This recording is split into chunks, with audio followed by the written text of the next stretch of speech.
Welcome to another edition of What's Your Take, the weekly news program that looks at all the major big stories of the previous week and analyzes them for the benefit of all well-meaning Nigerians and all Nigerians from all walks of life. Well, it's been another hectic week. As we know, we're in high political season, and this is the time where any and everybody has something to do with the political space. So we'll start this morning a bit on a lighter note. One of the catchphrases in Nigerian lexicon today, we heard this story about a wife who called her husband on the way home and said, "Honey, kindly buy me some Naira on the way home." I'm sure you are used to the fact that wives call husbands to buy loaves of bread, buy recharge cards, buy some milk, but never before have you heard anybody asking you to buy some Naira. But that's where we are in Nigeria today. We're buying Naira. The very money that we put in the bank, we have to buy it to get it back out in our pockets, which is not a very good state of affairs, but that's where we find ourselves even this morning. And that brings me to President Buhari's promise last week, Monday, right here on the show. We talked about the fact that President Buhari promised in 7 days to resolve the crisis. Here we are 7 days later, and we still have no money. There's still queues in all the ATMs. My newscaster is with us here this morning, Yetunde Afolabi. Yetunde, how are you this morning? Good morning, Dayo. I'm very well, thank you. Very, very good. Do you remember President Buhari's promise last week? You were the one who read it to us and said he promised that 7 days he would resolve the issue. Do you remember that promise? Of course I do. Very good. And is it resolved? Did you still see queues at the ATMs, or is it that things have improved now? Do people have money in their pockets? As of this morning, no. As of this morning, we're all still cashless. Yes, we are. Very good. All right. Anyway, we will now go to Yetunde to start telling us some of the stories we're going to look at and invite our guests to analyze those stories with us so that we know what Nigeria at large is thinking about what's going on here. So over to you, Yetunde. Ban on old Naira notes. Supreme Court halts February 10 deadline. Council of State asked the Central Bank of Nigeria to print more new Naira notes or recirculate old ones. CBN, NSPMC are short of capacity to print Naira notes.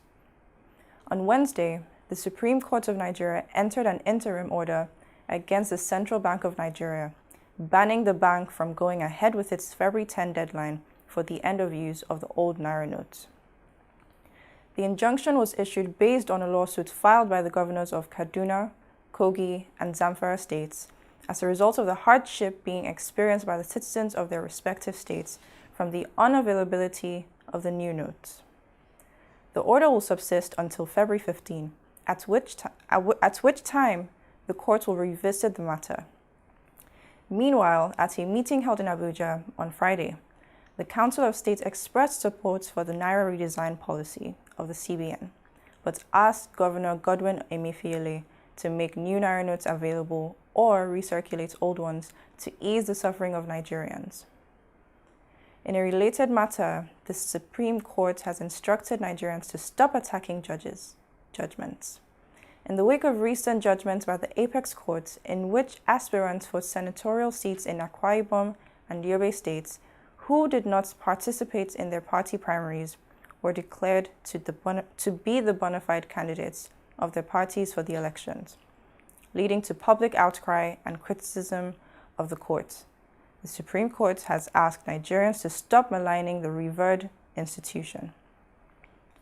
The court went on to say that if political parties fail to organize themselves well by managing their internal wrangling maturely and choose to take themselves before the court, the judges are duty-bound to adjudicate in accordance with the provisions of the law and not the dictates of any individual.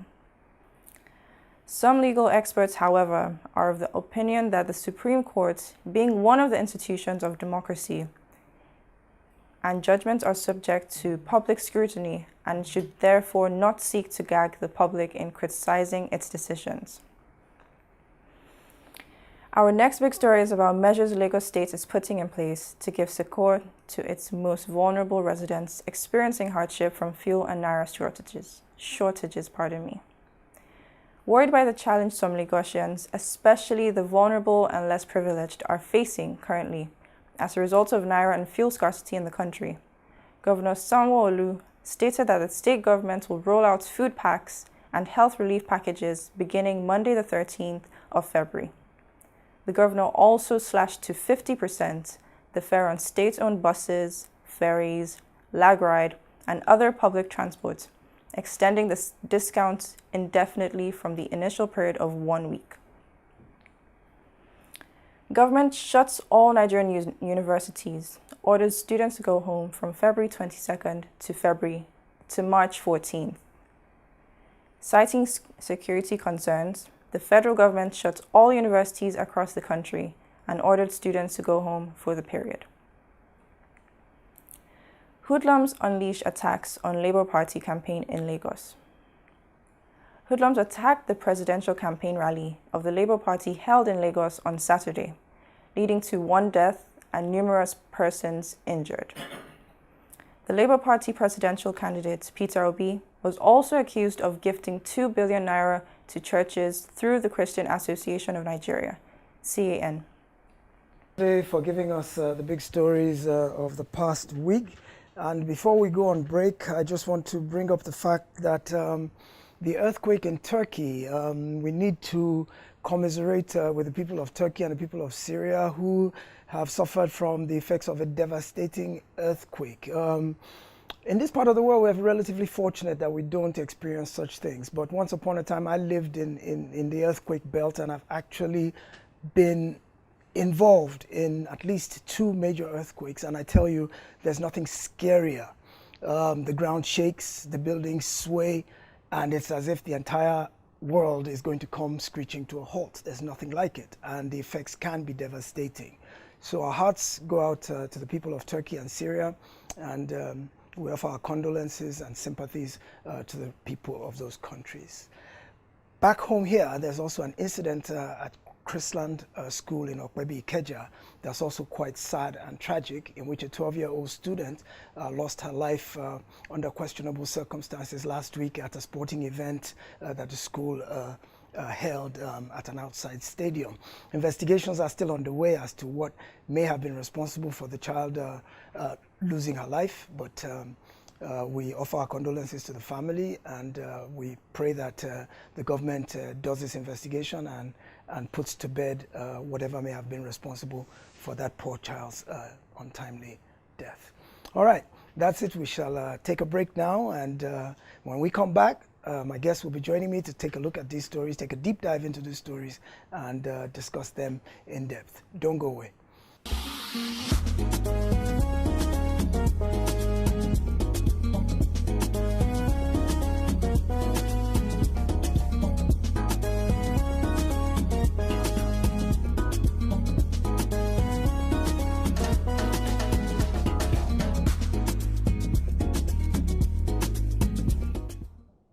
Joining me to give us her take on the big stories of last week is Simisola Adeyemi, an entrepreneur who runs a catering outfit in the Surulere area of Lagos. Welcome to the show, Simisola. Thank you, sir. Good to be here. Good to be here. Thank you for joining us. Also with us in the studio today to give his take on the big stories that made the headlines last week is Demola Afolabi, an entrepreneur and company director in Ikeja, Lagos. Thank you for joining us this morning, Demola. Thank you for having me. Brilliant. Let's start with you, Simisola. What's your take on this whole Naira redesign policy? This whole thing that has seen us queuing in front of ATMs and struggling to get our own money out of the banks that we worked hard to earn and we have put away for safekeeping, and now we can't access it. How do you see this whole thing? Well, it's a bit sad. Great idea, wrong timing, wrong strategy. It's very, very unplanned, and it's taking a very great toll on the citizens. It's been chaotic. There was an issue, like I cook, so I went to the market sometimes 2 weeks ago, and the whole of the goat meat section shut down because they didn't want to take the old Naira note. There was no sensitization. People are. It's chaotic, that's just it. It's a very wrong timing and very unplanned. It's a good idea. I'm a cashless fan. I believe in cashless, but it's just a very, very terrible time to take up such important thing. What do you think is wrong with the timing? Is it because elections are coming, or are you trying to say that maybe the notice wasn't long enough? Well, short notice, number one. Then I believe there's a little bit political, undertone. Yes. But you shouldn't, because of your political undertone, affect the lives of over 200 million Nigerians. It's so unfair. People are buying nairas. They are buying their money. They are buying their own money that they are buying their money that they have. It's unfair. No. But I'm a cashless fan. Don't forget that. Wow. I believe in cashless policy. I love the fact that we are going to have less cash now, but wrong timing, horrible strategy. Bad implementation. Exactly. Demola, in terms of the political undertones that Simi has mentioned, do you really believe there's political calculations behind this Naira redesign policy, or is it just simply all about moving with the times and trying to adapt to technology, take advantage of technology to make our lives less complicated?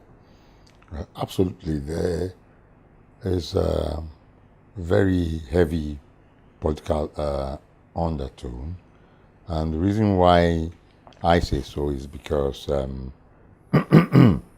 of the timing of the implementation. The implementation one, the fact that we have to return all old Naira notes on a date before the elections. I mean, I have been in other countries where either a currency has been introduced or changed. And I'll give an example. I was in England when the pound note was changed, and the £1 note we used to spend was changed into a coin. And then I think the £20 note was changed, and then the £50 note was introduced. But at no time was there any date by which, if you did not return your money to the bank, it will not cease to be legal tender.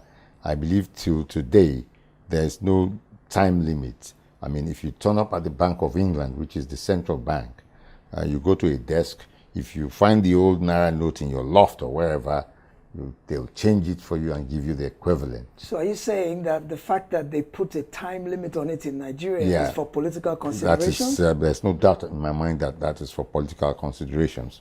Whilst, I mean, they may claim that they're trying to mop up the Naira, prevent money laundering, etc., etc. I mean, if there are political actors or members of the political class or politicians who they believe are running afoul of the money laundering laws, or that they want to use money to influence the elections, then they need to intervene with those persons in other ways that does not affect the ability of citizens to have access to their money, especially in a country like Nigeria, where we have millions of people who are not even literate.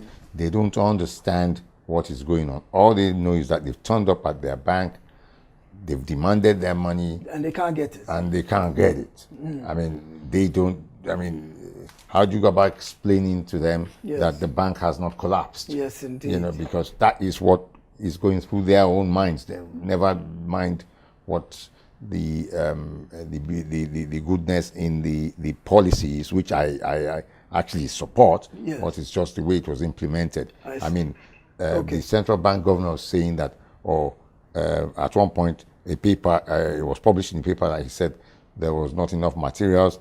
There was a quick reporter from central bank and from the governor himself. But if that is the case, we believe that the governor, but where is the Naira? Yes, I hear you. And it's interesting that you would bring that up, because the Council of State met on Friday, and they said that they ordered the recirculation of the old notes and printing of new notes, but so far we haven't seen anything, and we are still stuck in the same rut. Again, it shouldn't be last Friday that the Council of State will be saying print Naira notes. I mean, they knew they wanted to change the notes. So they should have been printing for weeks on end before the change. But you know, funny enough, I think I like the idea. If it's going to stop book buying, then we have to bear the sacrifice. We have to bear it. We have to just bear it. If it's for the good of the nation, nothing comes easy.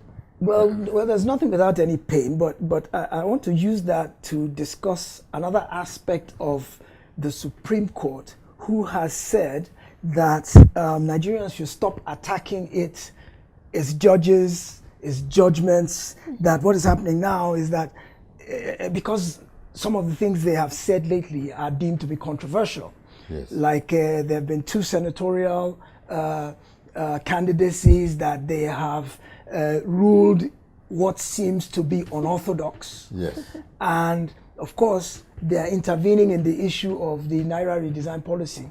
A lot of people have been criticizing the Supreme Court, and the Supreme Court came out yesterday and said, hey, it is our duty when a matter is brought before us to adjudicate it according to the law.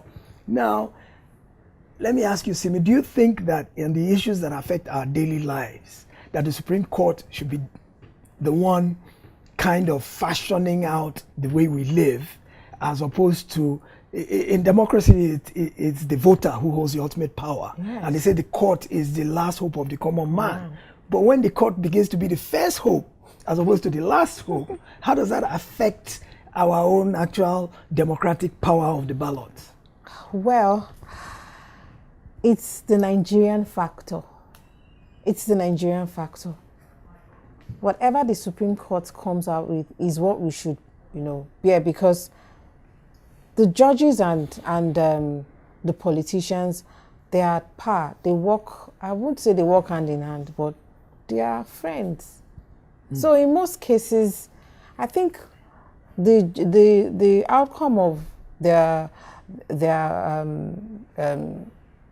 conclusions, it will always favor them. It will always, it will not be in favor of the common man. That's what I've deduced. Demola, do you think there's corruption in the judiciary?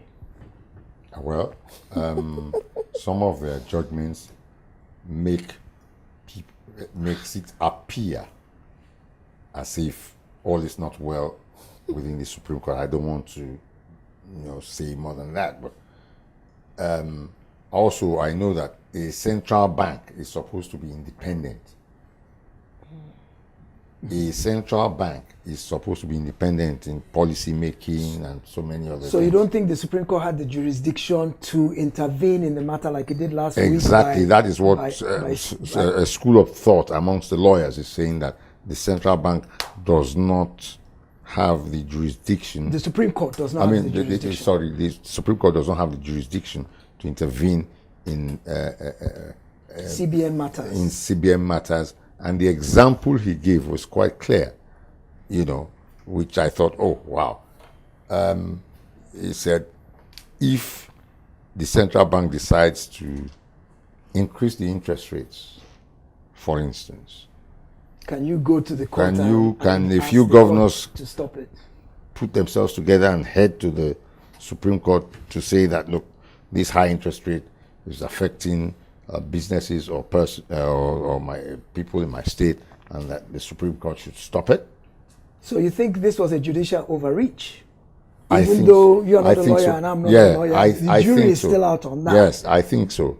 But you make a compelling argument that it seems to be that the judiciary is stepping into areas where... Okay, so who is supposed to check the central bank?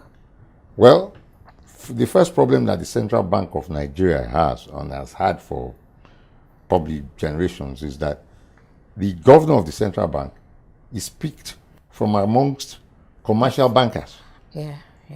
But he's answerable only to the president. Yes, I mean, in more developed countries where they don't have the kind of problems, they have their own problems as well. Yes. They don't have the kind of problems that we have. Central bank governors are most of the time economists, not bankers. And there's a difference in terms of skill sets. And there's between a a banker skill set and understanding of the environment, yes, Okay. the monetary economic, policy. monetary policy, and all the rest. They are not commercial bankers who have interests. Who Let's tend talk- to have interests. Let's talk about another government entity that's playing a role in this whole fuel scarcity and petrol scarcity issue. We talked about the Supreme Court, Yeah. the role it has played. Well, the Lagos State government last week rolled out a set of palliatives for the most vulnerable and less privileged people in Lagos by slashing transportation costs by 50% on government-owned buses, ferries, the lag ride taxi system. In addition, the governor has also promised that effective Monday, the 13th, there will be food banks that will supply food to the needy, and there'll also be health relief packages. Is this an example of a responsive government that's being sensitive to the needs of the people? Because what I hear you saying, Simisola, earlier is that the implementation of the timing and the implementation of the Naira redesign policy was not well thought through in terms of the impact it would have on the masses. Yes. So now we see a government taking proactive steps to mitigate the hardship caused by this Naira redesign policy. Do you have kudos for the Lagos State government, or do you have knocks? Honestly, give it to Lagos State. They are very proactive. I don't know who gives them this, advice, but they are always proactive. When it comes to, I remember festive seasons, they always do slash on the transportation. They do relief packages and all. Lagos State has always done that, and I believe this doesn't have any political undertone, like they want people to vote for them. No, they just Lagos really State, care. Lagos They State care. really cares. People probably, I don't know if foundations have a hand in it, but they are always trying to reach out to the masses to curb the hardship when things like this rises and everything. Lagos State is always, I'm not defending them, but I believe in charity and reaching out to people in need in times of difficulty, and Lagos State has done a good one, and I think other states should emulate. But if it has a political undertone, it's going to end it's going to end in the gallows, because Lagosians, people have made up their minds.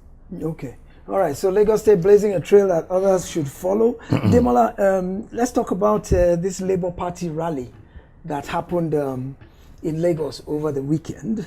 And in the process of that rally happening, actually before the rally came, the federal government had announced that all universities should shut down from, I think it's February 22nd, and close till after the election, citing security concerns. The security concerns are probably on the basis of the fact that the elections are coming. Does this mean they're worrying about violence and possible mayhem? Because that ties into the next issue I wanted to talk about, that there was a Labour Party rally in Lagos over the weekend where hoodlums hijacked it and unleashed mayhem on the campaigners. Yes. In fact, one person was allegedly killed, several others were injured. The rally was disrupted completely. So this issue of violence, that the government could be that concerned to shut all the universities and tell all the students to go home, and then we have a very practical example happening right here in Lagos over the weekend. Does that mean that violence is a real and present threat in the upcoming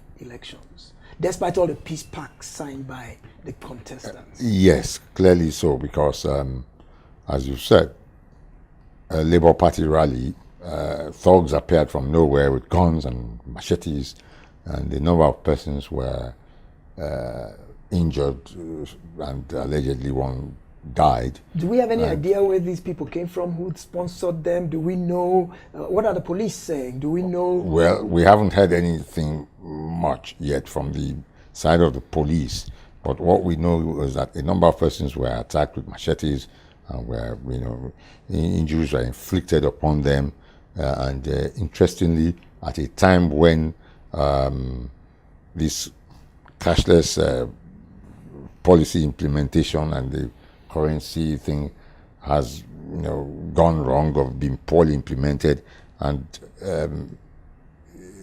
our hospital system wouldn't treat you if you do not have cash to pay. I mean, in the last week or so, I've heard of 2 deaths. You know, one is close to somebody I know. Because they didn't have cash to pay at the Yeah, hospital. yes, because they didn't have cash to pay at the hospital. One was in Kaduna, where a man took his pregnant wife to the hospital, was running around for cash. The hospital refused to commence treatment, and the lady, sadly and unfortunately, died. And one, I'm told, was at a hospital in Lagos, a general hospital, which is Lagos State controlled, and where someone was brought in, and the hospital were insisting on payment in cash. But why can't they take transfers? The guy said Why they can't didn't they have take cash. transfers? They were willing to pay by transfer. Why can't they take? And the guys kept Why insisting, can't they take transfers? insisting on cash, and 3 hours later, the guy that was brought in died. Okay. The government has already mandated that petrol stations and other retail outlets cannot refuse to take transfers. So why a hospital, which whether private or government owned, would So it goes refuse? back. I've seen this happening even before this cashless policy, where hospitals, people will be rushed in, cardiac arrest, whatever it is, and the hospital will keep on saying that, look, pay before service. Take transfers. And I think the Lagos state government, through its Ministry of Health, and similarly other state governments, need to step in here, because I understand that doctors have what you call Hippocratic oath, that where they must do they no harm. must Yes, they save must lives. attend to So, people. Yes. I mean, in this day and age of technology, where, I mean, if someone walks into a hospital, needs treatment, get the IDs of those who brought him in and the patient. If you need to get their, Exactly. whatever IDs you need And- to get off them, so that you can ensure that when the patient has been treated, monies that, I mean, the cost of the treatment can still be retrieved. Yes, of course. Once the persons that brought them in and the patient have been identified, Yes. the monies can be retrieved. We cannot claim to be a giant of Africa and claim to be among the Committee of Nations, and people are dropping dead in hospitals because they don't have cash to pay. I mean, it is a disgrace. Indeed, yes. Simisola, are you worried about violence in the upcoming elections? I am extremely bothered, because 2 weeks ago there was a little shootout in my area in Surulere. Like there was gun battle. We watch it on Twitter. Yes, there were shotguns. Yes. So this is election isn't here, and they're already Things like that fighting. are happening. And the party leadership should caution their people. Caution them. Call them to order. There was a case. Call them to order. Both the online warriors and the physical warriors, call both of them to order. There was a case in Etiosa, which is gone viral now, where Ibale and his cabinet were discussing about how everybody within their community was going to vote for one party. He threatened them and said And anybody who was wasn't going issuing to vote, threats. they will be kicked out of the community. Yes, was issuing threats that they were going to frustrate their businesses, kick them out of the community, and all sorts of things. These were the things that Mr. President Buhari was talking about that he didn't want to happen. So I think the police needs to get onto these issues and make sure that nobody is able to threaten anyone. And But the Labour Party started this problem. They started this problem from online. They started this problem bullying people. Once you don't support their candidate, they're going to come for you. Well, they bullied people, and now it's showing. It's showing physically. It's left online. Well, I think by and large that all the parties have played a role one way or another. I know that some are more active online, some are more active physically on the terra firma. On the streets. All the political parties need to show some restraint. Now, I think it's fair to say that President Buhari is doing everything he can to ensure free and fair elections. But that aspect, I think that free and fair elections, from his perspective, looks more at the process, the beavers, the fact that there's no cash to buy votes and things like that. Yes. But the security aspect seems to need a little bit more attention. work. Thank you, Nigeria. It's 12 days to the election from today. That's less than 2 weeks. So we believe that in the coming days there'll be a lot more political activity. We ask that you all be safe. Those who don't have their PVCs, there's nothing you can really do now since INEC has closed that. But those who have their PVCs, make sure you go out there and make your voice be heard. Thank you for joining us on this episode of What's Your Take. I thank our in-studio guests, our newsreader, our producer, and of course, TV360. We look forward to seeing you again next time.